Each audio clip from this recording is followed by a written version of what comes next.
Welcome everyone to this week's video. Today we are on Fish Friday number 82 and we have a good one for you today. Today's fish is one of my particular favorite fish. I think it's by far one of the most beautiful freshwater fish you can ever find. We've talked about this group of fish before, but now let's really dive into one of these fish. Today's fish that we're going to be talking about is the Orangethroat darter. So the Orangethroat darter, or scientific name Ethiostoma spectabile, again that is Ethiostoma spectabile. And if you can look at these colors, these are definitely spectacular. It is part of the family Percidae, which is the perch family. So the perch family is, your perch, your walleye, your sauger. They have a pretty characteristic body shape. This real kind of slender head goes to a deeper body, then down to a thin caudal peduncle, which is where the tail fin meets the body. But so it does have, this family does have a very large range in size. But the darters are a particular favorite of mine. Now, the Orangethroat darter is a relatively common fish. A lot of people don't realize that they may be looking at this fish because a lot of times you're going to be seeing them and they look like this, or they'll look like this, even they'll look like this. So these are females, not in breeding season, and this is a male, a fully mature male, out of season. Still has a beautiful coloration. This might even be in some breeding, but yeah, you are not always going to find them looking this spectacular in color. But when you do, they are beautiful. But as I said, it is a relatively common fish, and it's found in streams throughout the central United States, from the Great Lakes all the way down to the Edwards Plateau in Texas, which coincidentally is where I am at. And one reason why I really love this fish is because I have personally got this fish numerous times, and it is always beautiful in your hand. But they are primarily found in those small, medium-sized creeks, really prevalent in like headwater streams and headwater creeks. That nice, clear, crystal clear water. And that's pretty indicative of where these are. They need to be found in these real clear waters, really clean water, places with very high water quality. So, that's pretty indicative that you have a healthy stream if you can find these.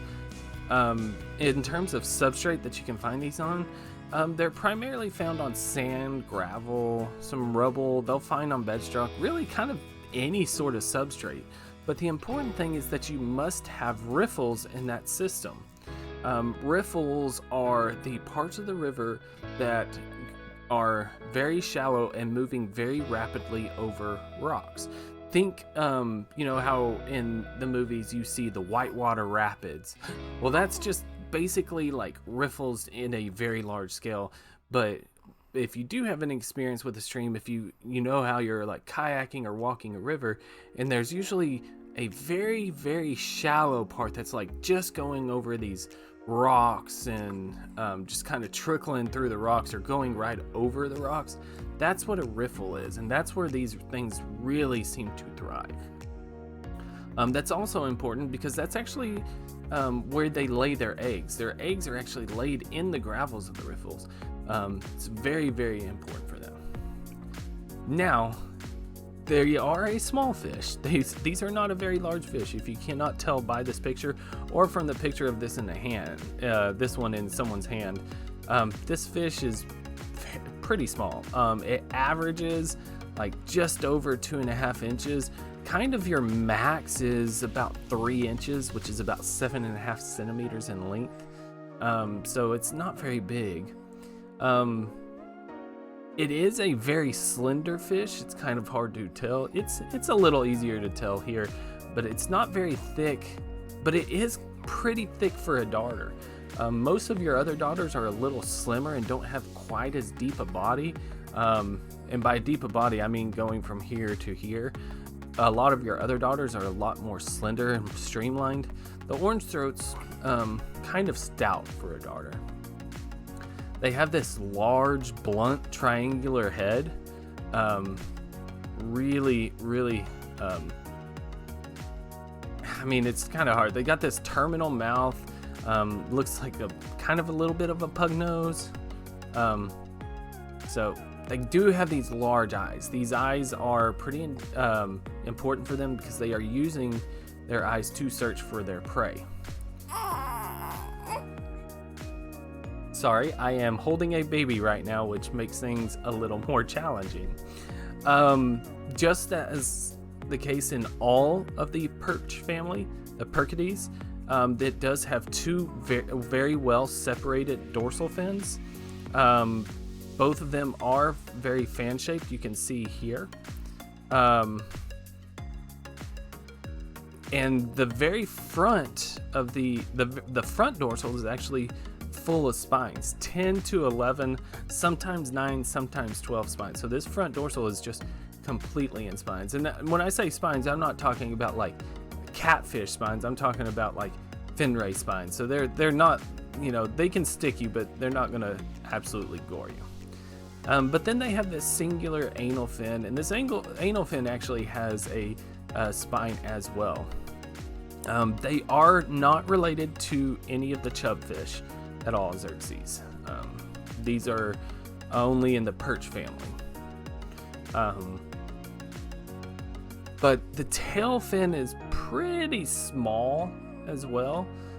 Doesn't really have a whole lot of color, and even in breeding you will get some sort of mottling, but they're this really kind of like rounded tail fin. They don't really use it, and that's because these spend a whole lot of times on the bottom.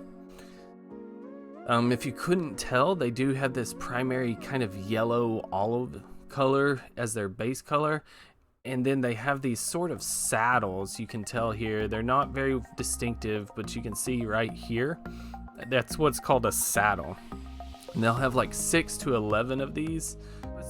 They're usually this mottled olive brown color, but really and truly when you're looking for these, you're really wanting to find those breeding males. These breeding males have these nice bluish gray vertical barring. The orange starts really building up towards the back end. They can be yellow. They can even turn a little reddish. The dorsal fins have this bright orange color with this blue band. It's just the edge right there, but you can see that nice thick blue band there. I mean, it's just gorgeous, and it can be pretty different between all of them. You see here, this one has a very thick dark band, and then you have all of these, like this one has a huge green opercle flap, the dark green eye. I should mention this little eye stripe down here, this little teardrop. That's pretty prevalent in most of them, and fairly easy to see. But then its anal fin and its pelvic fins just have this nice, deep electric blue color. Like, this is a gorgeous, gorgeous fish, in my opinion. Here's another picture of a breeding male. You can see here. Obviously, I should mention it is called the Orangethroat darter because when it is in breeding, if you couldn't tell, it has a very, very nice orange throat. Pretty indicative.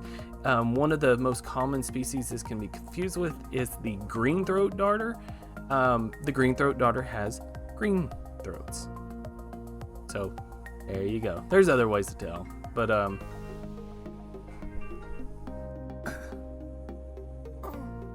now in terms of what the darter eats, the darter primarily consumes aquatic insects. They really like Dobson fly larvae, or yes, I believe it's Dobson fly larvae. Maybe, no, it's caddisfly. They really like caddisfly larvae.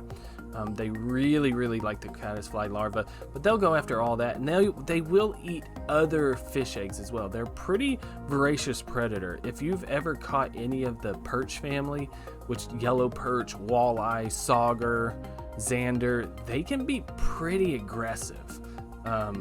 So, and they're all voracious predator, and the darter is absolutely no exception. In terms of how long these darters live, the average lifespan of an orange-throat darter is about 4 years. So they're not incredibly long. They are actually found in the aquarium trade. You can find them in the aquarium trade. They're not really they're not really common, but they're a lot of your like very specialized people that are looking for like Native American tanks, things like that. They can find these, and they're not that uncommon, as you can imagine, with this fish being not in any trouble whatsoever in terms of population. They can be found for about $18 to $20. So it's not like they're expensive. It's just a lot of people are not going after this fish because a lot of people don't know this fish exists. So, you know, that's one of the sad things about the darter family. Now, something interesting about this fish is the males are usually smaller than the females, which is not that uncommon, but the males actually prefer smaller females than themselves. So it's actually very odd in that males actually prefer females that are smaller than themselves, versus most of the time fish are going after the largest females that they can find.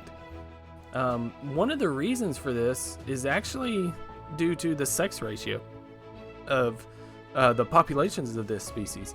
The sex ratios is greatly skewed. Most of the time fish have a relatively even sex ratio to where the males will not outnumber the females. The females will outnumber I'm sorry, I got that back up. The males do outnumber the females in a lot of species of fish, but usually not to the extent. The orange-throat darter populations usually have a sex ratio of about 7 to 1, meaning that there are usually 7 males to 1 female. That's pretty high and fairly uncommon. A lot of the other fish species that I know are either even or maybe 3 to 1. So 7 to 1 is definitely, you gotta feel sorry for the ladies out there. Now, in terms of the interesting fact that we're going to end the video on, as we've talked about with darters before, but it's still just fascinating to me, is these fish are bottom-dwelling fish, and they don't have an air bladder or a swim bladder. We've talked about the swim bladder before. Some fish use them as labyrinth organs or artificial lungs, but a air bladder or a swim bladder is what fish use to maintain neutral buoyancy in the water column.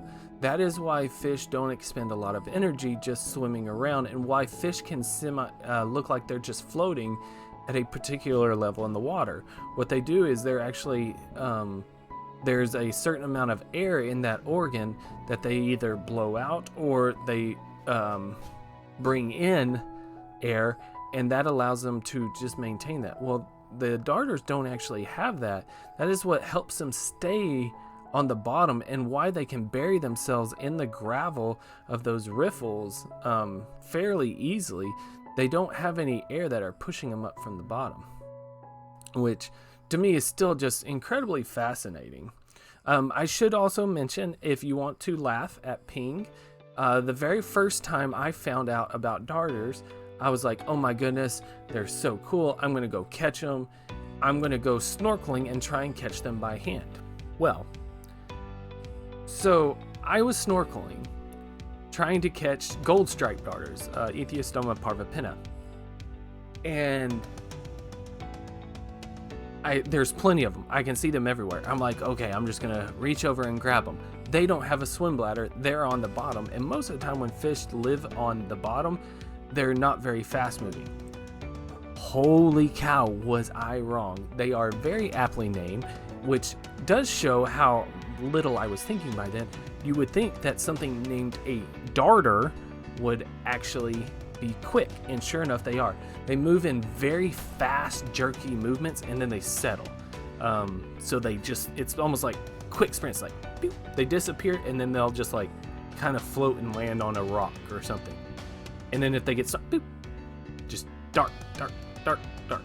They don't do a leisurely swim. They're boop, boop, boop, boop. So there you go. Maybe that was the interesting fact, something for you to laugh at Ping it. But thank you guys so much again. I really appreciate it. Hope to see you again. If I don't, please be safe. Have a great day. Please leave a like, comment, and subscribe if you do. I'd really appreciate it. Hope to see you again. Take care of yourselves. Take care of your loved ones. And peace.